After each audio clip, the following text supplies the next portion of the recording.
Hello guys, this is Shanus in Shanus Talks in another video. Dhurandhar 2 The Revenge. എൻ്റെ OTT പറയാനായിട്ട് OTT കണ്ടു. അതിൻ്റെ spoiler review പറയാനായിട്ട് വന്നതാണ്. സോ നമുക്ക് കൂടുതലായിട്ടല്ലാതെ വീഡിയോയിലേക്ക് പോകാം. Let's get entertained. Dhurandhar 2 The Revenge 3 മണിക്കൂർ 52 മിനിറ്റ് പടം, അറൗണ്ട് 4 മണിക്കൂർ പടം. ദുരന്തർ 1 അത് ഞാൻ OTT കണ്ടത്. നല്ല ലാഗി ആയിട്ട് തോന്നി, ചില സീൻസ് ഒക്കെ നല്ല ലാഗി ആയിട്ട് തോന്നി. ബട്ട് ഓൾറൗണ്ട് പടം കൊള്ളാമായിരുന്നു, സെറ്റായിരുന്നു, അടിപൊളിയായിരുന്നു. പക്ഷെ ദുരന്തർ 2 കുറിച്ച് പറയുകയാണെന്നുണ്ടെങ്കിൽ 3 മണിക്കൂർ 52 പടം സിംഗിൾ സ്ട്രെച്ചിൽ കണ്ടു തീർക്കാൻ ഞാൻ. ഫസ്റ്റിൽ വന്ന ലാഗിന്റെ 1% പോലും എനിക്ക് അടിച്ചില്ല. സിംഗിൾ സ്ട്രെച്ചിൽ ഞാൻ കണ്ടു തീർത്തു. എങ്ങനെയാണെന്ന് എനിക്ക് അറിയാൻ വയ്യ. പടം ഭയങ്കര എന്റർടൈനിങ് ആയിട്ട് തോന്നിയിട്ടില്ല. ബട്ട് ഒരു സ്റ്റോറി ലൈൻ, റിയൽ ഇൻസിഡൻസ് കാര്യങ്ങൾ, പിന്നെ നമ്മളെ ഇന്ത്യൻ ആർമിയുടെ ഒരു സ്പൈ, ആ ഒരു സാധനം, ആ രീതിയിലൊക്കെ. ബട്ട് ഭയങ്കര സ്പൈ വർക്ക് ആയിട്ടൊന്നും തോന്നില്ല. എന്നാലും സിംഗിൾ സ്ട്രെച്ച് ഞാൻ ഈ 3 മണിക്കൂർ 52 മിനിറ്റ് പടം കണ്ടു തീർത്തു. ഇനി ഞാൻ എൻ്റെ കൂട്ടാൻ്റെ അടുത്ത് വിളിച്ചപ്പം പറഞ്ഞു നീയാ ഇത്രയും പടം ഒറ്റ സ്ട്രെച്ച് കണ്ടു തീർത്ത, ദുരന്തമല്ലേ, അങ്ങനെ വരാൻ വഴിയില്ലല്ലോ. ബട്ട് സീരിയസ്ലി സിംഗിൾ സ്ട്രെച്ച് ഞാൻ കണ്ടു തീർത്തു. ബാക്കി കണ്ടോരെങ്ങനെയാണെന്ന് എനിക്ക് അറിയില്ല. കണ്ടോര് എങ്ങനെ സിംഗിൾ സ്ട്രെച്ച് കണ്ടു വെക്കാൻ പറ്റിയോ കണ്ട ആരെങ്കിലും ഉണ്ടെന്നുണ്ടെങ്കിൽ ഒന്ന് കമന്റ് ഇട്ടേക്കുക. റിവ്യൂ ആയിട്ട് തുടങ്ങുവാണെന്നുണ്ടെങ്കിൽ ഫസ്റ്റ് സീൻ അടിപൊളിയായിരുന്നു. വിത്ത് മറ്റേ സോങ് യാരി ആ സാധനം വെച്ച് തുടങ്ങുന്ന സാധനം, ബാക്ക് സ്റ്റോറി, റിവെഞ്ച് അടിക്കുന്ന സാധനം, അതെങ്ങനെ, അത് വിഷയമായിരുന്നു, സെറ്റായിരുന്നു, അത് അടിപൊളിയായിരുന്നു. അത് കഴിഞ്ഞിട്ട് പിന്നെ എന്ത് പറ്റി, ജയിലിൽ നിന്ന് എങ്ങനെ ഇവിടെ എത്തി. ആദ്യം ഫസ്റ്റ് ദുരന്തർ 1 കണ്ട സമയത്ത് അതിൽ മറ്റേ ജയിലിൽ കിടക്കുന്ന പ്രതികളെയാണ് സ്പൈ ആക്കി വിടുന്നതെന്ന് പറയുന്നുണ്ടല്ലോ. അപ്പൊ ഞാൻ വിചാരിച്ചു ഇവൻ എന്തോ ബ്രൂട്ടലായിട്ട് ചെയ്തിട്ട് വന്ന. ബട്ട് അങ്ങനെയല്ല, പുള്ളിക്കാരൻ മറ്റേ ആർമി ട്രെയിനിങ്, സ്പൈ ട്രെയിനിങ് നടന്നുകൊണ്ടിരുന്ന ആർമി ഓഫീസർ ആയിരുന്നു. അപ്പോൾ സംഭവം എനിക്ക് ഫസ്റ്റ് അവരെ റിവെഞ്ച് അടിക്കാനായിട്ട് പോകുന്ന സമയത്ത്, ജാസ്കിറത്ത് എന്ന് പറഞ്ഞ ക്യാരക്ടർ റിവെഞ്ച് അടിക്കാൻ പോകുന്ന സമയത്ത് ഇത്ര പക്ക എയിമും കാര്യങ്ങളൊക്കെ എങ്ങനെ വരുന്നു എന്ന് എനിക്കൊരു ഡൗട്ട് ഉണ്ടായിരുന്നു. ബട്ട് തുടങ്ങുന്ന ഒരു ഭാഗം ആർമി ട്രെയിനിങ്ങിൽ നിൽക്കുന്ന, അപ്പൊ നമുക്ക് ആ ഒരു ഇത് മാറി കിട്ടി. പുള്ളി ആർമിയുടെ ട്രെയിനിങ്ങിന് നിൽക്കുന്ന ആളാണ്, അപ്പം ഇത്ര എയിം വരും, കോമ്പാക്ട് ലെവലൊക്കെ എങ്ങനെ ആയിരിക്കും എന്നുള്ള സാധനം കിട്ടി. അപ്പൊ ആ ഒരു പോർഷൻ അടിപൊളിയായിരുന്നു. അത് കഴിഞ്ഞിട്ട് പിന്നെ ബാലൻസ്, കറാച്ചിയില്, ലയാരിയില്, പാകിസ്ഥാനിൽ നടക്കുന്ന ബാക്കി സാധനങ്ങൾ. ഇതില് ഒരു വിഷമം തോന്നിയെന്ന് വെച്ചാൽ പാവപ്പെട്ട ഉസൈറിനെ അകത്താക്കി ആ ക്യാരക്ടറിന് വിഷമം തോന്നി. പാവം, ജയിലിൽ കിടക്കാൻ വേണ്ടി മാത്രം ഒരു ക്യാരക്ടർ, അങ്ങനെ അങ്ങ് പോയി. പിന്നെ ദാവൂദ് ഇബ്രാഹിമിനെ കാണിക്കുന്നു. ദാവൂദ് ഇബ്രാഹിമാണ് ഹോളായിട്ട് നിൽക്കുന്നത്. ദാവൂദ് ഇബ്രാഹിം തളർന്നുപോയി, സ്ലോ പോയിസൺ ഒക്കെ ആയിട്ട് ഇങ്ങനെ എപ്പോ ഇന്നോ നാളെയോ ഒന്നും പറഞ്ഞ് ECG ഒക്കെ കൊടുത്ത് കിടക്കുന്ന പുള്ളിയാ. അങ്ങനെ ഞാനിപ്പോ പോണ സാധനം ഉണ്ടല്ലോ മോണിറ്ററിൽ, ആ സാധനം ഇങ്ങനെ മോണിറ്റർ ചെയ്ത് കിടക്കുന്ന പുള്ളിയാ. ചാവാണെങ്കിൽ ചോറിന്റെ കഴപ്പിന് കുറവൊന്നുമില്ല. 50 പേരെ കൊല്ലണം, 60 പേരെ കൊല്ലണം, 600 പേരെ കൊല്ലണം, അങ്ങനെ പുള്ളിക്കാരങ്ങനെ നിൽക്കുന്ന ആ ഒരു ടെററിസത്തിന്റെ ഭയങ്കര ടെററിസം, ആ സാധനം അങ്ങനെയൊന്നും എനിക്ക് തോന്നിയില്ല. പിന്നെ ഇതിന്റെ പ്രൊപ്പഗണ്ട പറയുവാണെന്നുണ്ടെങ്കിൽ അത് ഭയങ്കര ഒരു പ്രൊപ്പഗണ്ടയാണ്. അത് സംസാരിക്കണോ വേണ്ടെന്നുള്ളതാണ് ഇപ്പൊ ആലോചിക്കുന്നത്. എന്തായാലും പറയാം, സിനിമയുടെ കാര്യങ്ങൾ പറഞ്ഞതിന് ശേഷം അവന്മാരെ പ്രൊപ്പഗണ്ട പറഞ്ഞുതരാം. പിന്നെ ദുരന്തത്തിന്റെ ഒരു കേസ് പറയുവാണെന്നുണ്ടെങ്കിൽ I didn't got any peak moments ആയിട്ടൊന്നും തോന്നില്ല. ഓക്കെ, കൊള്ളാം. ക്ലൈമാക്സിൽ ഒരു ട്വിസ്റ്റ് ഉണ്ട്, ഒരു വമ്പൻ ട്വിസ്റ്റ് ഉണ്ട്. ദാറ്റ്സ് ഗുഡ് എന്ന് പറയാം.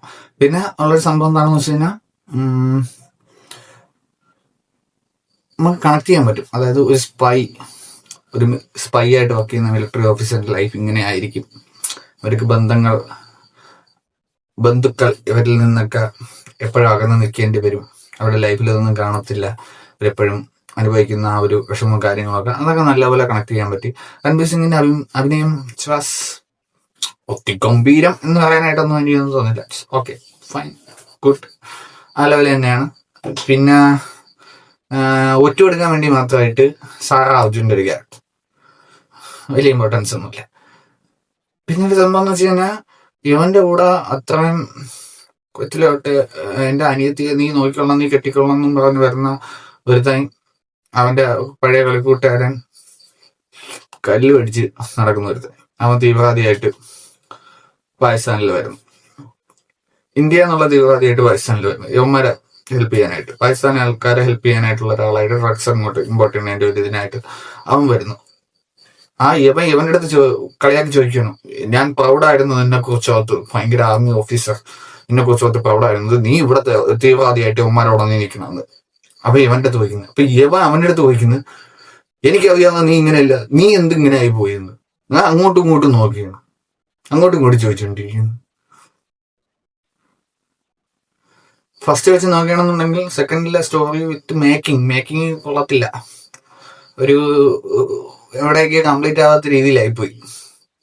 ഉള്ളതെന്നൊക്കെ പറയുകയാണെങ്കിൽ എവിടെയൊക്കെ കംപ്ലീറ്റ് ആവാത്ത രീതിയിലായിപ്പോയി. ഫസ്റ്റ് വെച്ച് നോക്കുമ്പോൾ മേക്കിങ്ങിൽ ചെറിയ ചെറിയ ഒരു പെർഫെക്ഷൻ അല്ലെങ്കിൽ കംപ്ലീഷൻ നമുക്കല്ല, എനിക്ക് ഫീൽ ചെയ്തിട്ടില്ല. ഒരു എവിടെയൊക്കെ ചില പോരായ്മകളും കാര്യങ്ങളും ഒക്കെ ഉണ്ട്. പിന്നെ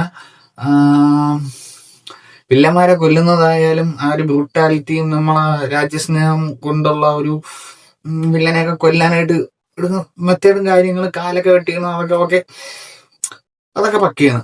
കാരണം നമുക്ക് അത്രയും വെറുപ്പുള്ള ആൾക്കാരാണ്, നമ്മൾ അങ്ങനെ കൊല്ലത്തുള്ളൂ, അങ്ങനെയൊക്കെ നമ്മൾ കൊല്ലത്തുള്ളൂ. അതൊക്കെ ഓക്കെയാണ്. ആ ഒരു അത്ര ടെറർ ബ്രൂട്ടൽ ലെവലിലുള്ള ഒരു കില്ലിങ് മെഷീനായിട്ട് കാണിക്കുന്നത്, അതൊക്കെ പെർഫെക്റ്റ് ആയിട്ടാണ് കാണിച്ചേക്കുന്നത്. പിന്നെ സ്പൈ ഡീറ്റെയിലിംഗ്, അത് നമ്മുടെ മറ്റേ ഫസ്റ്റ് ഇറങ്ങിയ സമയത്ത് ഒരു പോസ്റ്റർ മറ്റേ ഇതുണ്ടായിരുന്നല്ലോ, ഒരു ഗ്യാങ്സ്റ്ററും ഒരു സ്പൈയും ഗണ്ണ് ഹോൾഡ് ചെയ്തേക്കുന്ന ആ ഒരു സാധനത്തില് വ്യത്യാസം ഉണ്ടെന്ന് പറഞ്ഞൊരു ഡീറ്റെയിലിങ് ഭയങ്കരമായിട്ട് സ്പ്രെഡ് ആയില്ലേ. അപ്പൊ ആ ഡീറ്റെയിലിങ് ഭയങ്കരമായിട്ട് സ്പ്രെഡ് ആയാല് അപ്പൊ ഞാൻ അതിങ്ങനെ ഡീറ്റെയിലിംഗ് ഒക്കെ നോക്കിയാണ് കാണുന്ന സമയത്ത് മറ്റേ ക്യാരക്ടർ ഉണ്ടല്ലോ, ഇവന്റെ കൂടെ നടക്കുന്ന റിസ്വാനോ ഒരു ക്യാരക്ടർ ഉണ്ടല്ലോ, മറ്റേ നല്ല കൗളൊക്കെ ഉള്ളൊരു ഒരുത്തെ. അപ്പോ ഇവന്റെ ഗൺമാനായിട്ട് നടക്കുന്ന, അതായത് ഹംസ അലി മസാരിയുടെ ഗൺമാനായിട്ട് നടക്കുന്ന റിസ്വാൻ മറ്റേ ഡ്രൈവറായിട്ട് അവന്റെ കൂടെ എല്ലാത്തിനും നിൽക്കുന്ന ക്യാരക്ടർ ഉണ്ടല്ലോ. അപ്പം ഒരു സീനിൽ ഞാൻ നോക്കിയപ്പം അവനും മറ്റേ സ്പൈ ഗണ്ണ് ഹോൾഡ് ചെയ്തേക്കുന്ന ആ ഒരു ലെവലിലാണ് ഗണ്ണ് പിടിച്ചേക്കുന്നത്. പക്ഷെ എന്നിട്ട് എനിക്ക് എപ്പോഴും ഇത് തോന്നുമായിട്ട് തോട്ട് വരുന്നില്ലേ ഇവനും ഒരു സ്പൈ ആണ്. പിന്നെ ക്ലൈമാക്സിൽ ലാസ്റ്റ് ആ ഒരു സീനൊക്കെ കാണുമ്പോൾ മനസ്സിലാവുന്ന പുള്ളിക്കാരൻ സ്പൈ ആണ്. അങ്ങനത്തെ ആ ലെവലിലൊക്കെ പോകുന്നു. The whole movie was good, but വന്ന് വെച്ച് കമ്പയർ ചെയ്യുമ്പോൾ ഒരു എവിടെയൊക്കെ കുറച്ച് കംപ്ലീഷൻ ഇല്ലാത്ത കുറച്ച് ഫോൾട്ട്, ഇങ്ങനെ ചെയ്താൽ ഇങ്ങനെ ചെയ്താൽ പിടിക്കത്തില്ല, ഇതിനൊക്കെ ഇങ്ങനെ വേറെ വഴികളില്ലേ, ഇങ്ങനത്തെ സാധനങ്ങളില്ല എന്നൊക്കെ നമുക്ക് തോട്ട് വരും. ബട്ട് ലോജിക്ക് നോക്കണ്ട, ഹിന്ദി പടമാണ്, വലിയ ലോജിക്ക് നമ്മൾ നോക്കണ്ട. എന്നാൽ ഒരുപാട് ലോജിക്ക് പോരായ്മകളില്ല, എന്നാൽ ലോജിക്കലി കുറച്ച് പോരായ്മകളൊക്കെ ഉണ്ട്. വേണമെങ്കിൽ പിടിക്കാമല്ലോ മാരെ, ഈ രീതി കാണിക്കുകയാണെന്നുണ്ടെങ്കിൽ വേണമെങ്കിൽ പിടിക്കാമല്ലോ എന്നുള്ള ലെവലിലൊക്കെ നിൽക്കുന്നുണ്ട്. ബട്ട് ക്ലൈമാക്സിൽ നമുക്കത് ഏകദേശം മനസ്സിലാവും എന്തുകൊണ്ട് ഇവനെ ഈസി ആയിട്ട് പിടിക്കുന്നില്ല എന്നുള്ളൊരു സാധനമൊക്കെ നമുക്ക് ക്ലൈമാക്സിൽ മനസ്സിലാവും, ഒരു വമ്പൻ ടെസ്റ്റും കാര്യങ്ങളൊക്കെ ഉണ്ട്. ഇനി നമുക്ക് പ്രൊപ്പഗണ്ടയെ കുറിച്ച് സംസാരിക്കുക. ഈ പടത്തിൽ ഉടനീളം പറയുന്നതല്ല കാണിക്കുന്നതെന്ന് വെച്ച് കഴിഞ്ഞാൽ ഒരു ടൈപ്പ് വെള്ളപൂശല. ഏത് BJP ഗവൺമെന്റിനെ വെള്ളപൂശി അടിച്ചുകൊണ്ടിരിക്കുക. അതായത് ഇന്ത്യയിലെ നോട്ട് നിരോധനം, അതിനെ അവന്മാര് കൊണ്ടുവന്ന റീസൺ ആയിട്ട്, അത് എന്തുകൊണ്ട് ഇന്ത്യയിൽ നോട്ട് നിരോധനം വന്നു എന്ന് വെച്ച് കഴിഞ്ഞാൽ 60,000 കോടി പാകിസ്ഥാനിൽ നിന്ന് കള്ളനോട്ട് വരുന്നത് കൊണ്ടാണ് ആ ഒരു ലെവലിൽ കാണിച്ചത്. അതായത് കാര്യമായ എന്തോ സംഭവം അന്ന് ഇന്ത്യയിൽ നടന്നത് കൊണ്ട്, അതുകൊണ്ടാണ് നോട്ട് നിരോധനം അന്നത്തെ BJP ഗവൺമെന്റിനോ അന്നത്തെ തന്നെയാണല്ലോ ഇപ്പോഴും എന്തേ പറയുന്നത്, BJP ഗവൺമെന്റ് നോട്ട് നിരോധനം കൊണ്ടുവന്നത് എന്നുള്ള ഒരു സാധനം കാണിക്കുക. അതായത് ആ സമയത്ത് അവിടെ എന്തോ വലിയ നടന്നു, നമ്മുടെ ഇന്ത്യൻ നേഷനിലുള്ള ആൾക്കാർക്ക് അതിനോടത്തെ രീതിയിൽ എന്തോ വലിയ നടന്നുകൊണ്ടാണ് നോട്ട് നിരോധനം കൊണ്ടുവന്നത് എന്നുള്ള രീതിയിൽ കാണിക്കാൻ. നോട്ട് നിരോധനം കൊണ്ടുവന്നത് കള്ളപ്പണം വെളുപ്പിക്കാൻ എന്നുള്ള രീതിയിലായിട്ടാണ്. കള്ളനോട്ടും അല്ല, കള്ളപ്പണം പിടിക്കാനായിട്ടാണ് നോട്ട് നിരോധനം കൊണ്ടുവന്നതെന്നാണ് അന്ന് സ്പ്രെഡായത്. കള്ളനോട്ടല്ല, കള്ളപ്പണം. പക്ഷെ ഇതില് കള്ളനോട്ട് വരുന്നത് കൊണ്ടാണ്, 60,000 കോടിയുടെ കള്ളനോട്ട് വരുന്നത് കൊണ്ടാണ്, അത് വരാൻ പോകുന്നു എന്നുള്ളതിനെ നേരത്തെ തടയാൻ വേണ്ടിയാണ് രാഖി രാമോഹൻ നോട്ട് നിരോധനം നടത്തുന്നത് എന്നുള്ളൊരു സാധനമായിട്ട് ഗവൺമെന്റിനെ വെളുപ്പിക്കാനായിട്ടുള്ളൊരു പരിപാടി പ്രൊപ്പഗണ്ട ഇങ്ങനെ കൊണ്ടുവന്ന് കാണിക്കുന്നുണ്ട്. പിന്നെ ഇന്ത്യയിലുള്ള തീവ്രവാദികളെല്ലാം മുസ്ലിങ്ങളാണ്. ഇന്ത്യയിലുള്ള തീവ്രവാദികളെല്ലാം മുസ്ലിങ്ങളാണ്. എല്ലാവരും മുസ്ലിങ്ങളാണ്. ആത്തിഫ് അഹമ്മദ് അവൻ മുസ്ലിമാണ്. പക്ഷെ ഒരു ഫോൾട്ട് പറ്റിപ്പോയല്ലേ, മറ്റേ അവന്റെ കൂടെ അവന്റെ പഴയ കളിക്കൂട്ടുകാരൻ അവന്റെ കൂടെ കളിച്ചു വളർന്ന അവനെന്തരാ മറ്റേ പഞ്ചാബിക്കാരനാക്കി കളഞ്ഞ അവനെ കൂടെ മുസ്ലിം ആയിക്കൂടായിരുന്ന. മൊത്തം ക്യാരക്ടർ തീവ്രവാദിയായിട്ടുള്ള എല്ലാ മൊത്തം ക്യാരക്ടറിനെ മുസ്ലിം ആക്കാത്തുണ്ട്. അപ്പൊ കംപ്ലീറ്റ് അങ്ങ് ഇതാക്കായിരുന്നല്ലോ, നല്ല രസമായിരുന്നല്ലോ. തീവ്രവാദികളെല്ലാം മുസ്ലിങ്ങൾ, തീവ്രവാദിയൊക്കെ ഹെൽപ്പ് ചെയ്യുന്ന ആൾക്കാരെല്ലാം മുസ്ലിങ്ങൾ. പിന്നെ പഞ്ചാബികൾ, ഈ പഞ്ചാബികളടുത്ത് സിഖന്മാരുടെ ഡയറക്ടർ എന്തെങ്കിലും കുരുവൊട്ടലുണ്ടോന്നാണ് കൂടെ. കാരണം മുസ്ലിങ്ങളെയും പഞ്ചാബികളെയൊക്കെ എല്ലാത്തിനെയും പിടിച്ചൊന്ന് തീവ്രവാദികളങ്ങ് ആക്കുക. അങ്ങനെ തീവ്രവാദിയാക്കി സിഖുകാരെയും മുസ്ലിങ്ങളെയും എല്ലാവരെയും മൊത്തത്തിൽ തീവ്രവാദിയാക്കി കാണിക്കുക. അതൊരു പറയാം അമ്മമാരെങ്ങനെയാണ് മറ്റേ മോദിജിയുടെയൊക്കെ ഒപ്പ് എഴുതി വാങ്ങിച്ചുകൊണ്ട് എടുത്ത പടമല്ലേ, അപ്പൊ അങ്ങനെ ആക്കോളൂ, ഇങ്ങനെ കാണിക്കത്തുള്ളൂ. വിളിപ്പിച്ച് പോയി പൊക്കി പോയി. അപ്പൊ അത് വിടാം, പ്രൊപ്പഗണ്ട വിടാം. പടം കൊള്ളായിരുന്നു, കണ്ടിരിക്കാൻ കൊള്ളാം, നൈസ് പടമാണ്. ഫസ്റ്റിനെ വെച്ച് നോക്കുമ്പോൾ കുറെ ലോജിക്കൽ ഫോൾസും കാര്യങ്ങളും ഇംപെർഫെക്ഷൻസും കാര്യങ്ങളും ഒക്കെ ഉണ്ട്. ബട്ട് ഫസ്റ്റിനെ കണക്ക് ലാഗ് അടിക്കത്തില്ല. ഒരേ സ്ട്രെച്ചിൽ ഒരേ ഒരു ഫ്ലോയില് പേസ് കൂട്ടുകയും കുറയ്ക്കുകയും ചെയ്യാത്ത രീതിയിൽ അങ്ങ് പോകുന്നുണ്ട് പടം. അപ്പൊ ഇത്രയോടെ ദുരന്തം 2 എന്ന് പറഞ്ഞ പടത്തിനെ കുറിച്ചുള്ള review. Signing off Shanas talks from Shanas talks. See you in the next video. Until then, bye bye.